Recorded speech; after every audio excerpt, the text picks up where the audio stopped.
Apakah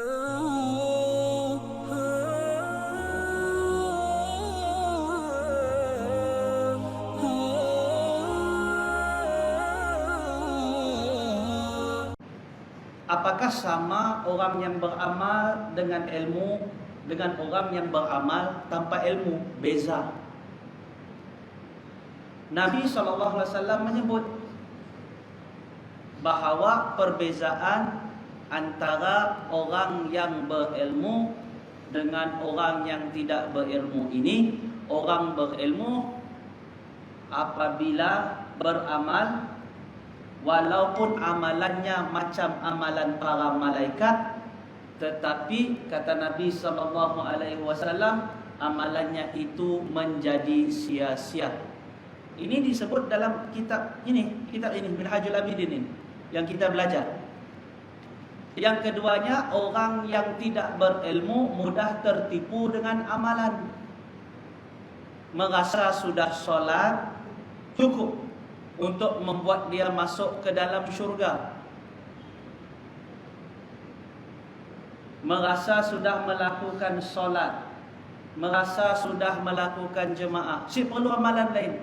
Sebab itu kalau kita lihat ramai yang masih sikapnya seperti ini, yang tidak mengutamakan majlis-majlis ilmu. Ada majlis ilmu mereka tinggalkan. Kenapa? Tak faham. Yang ketiga pula ialah sesungguhnya kedatangan kita di masjid ini atas pilihan Allah. Allah menggerakkan hati kita. Kenapa? Kata Habib Ahmad Al-Habsyi, dia menyebut bahawa orang yang digerakkan oleh Allah untuk ke majlis-majlis seperti ini, Allah masih mahu mengampunkan dia. Allah masih mahu mengampunkan dia. Ingat, Allah masih mahu mengampunkan, belum diampun.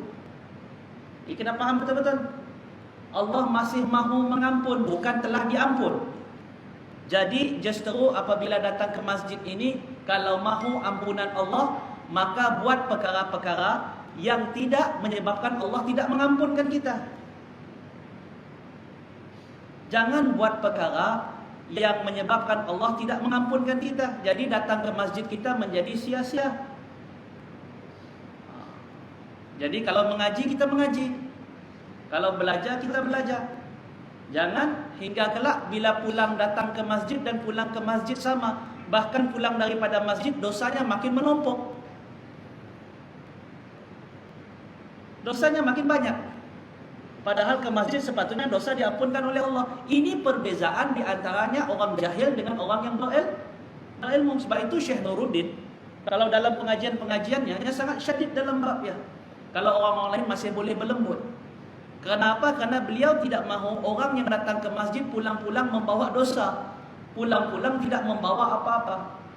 Jadi ini jelas, ini macam pada mukadimah awal saya tadi.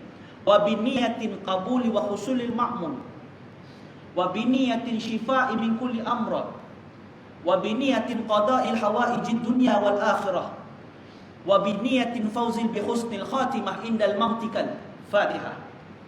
Saya memohon doa kepada tuan-tuan semua, tapi kerana si faham dan si tahu, macam ni ajalah. Orang yang punya hajat kalau dengar doa ayahnya minta ampun, minta amin terus dengan Allah. Orang yang punya penyakit minta diaminkan oleh Allah supaya disembuhkan. Wa biniyatin shifa min kulli amrad. Minta dijauhkan juga daripada bala. Kejadian semalam kan, Hailak yang mengakibatkan 9 orang meninggal sekaligus. Masih kecil itu berbanding dengan meninggalnya 12 orang anak Nabi Ayub sekaligus. Nabi Ayub meninggal anaknya 12 orang sekaligus pada saat beliau sedang sakit. Nabi itu. Tetapi kerana kesabaran beliau, Allah kurniakan beliau 24 orang anak setelah beliau sembuh. Jadi ini mukadimah tuan-tuan rahimakumullah, supaya amalan kita tidak menjadi amalan yang sia-sia. Berbeza.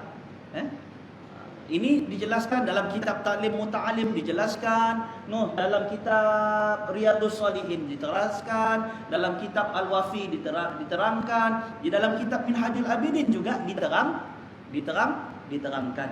Jadi sebab itu kita kena mengaji supaya amalan kita tidak menjadi amalan yang salah.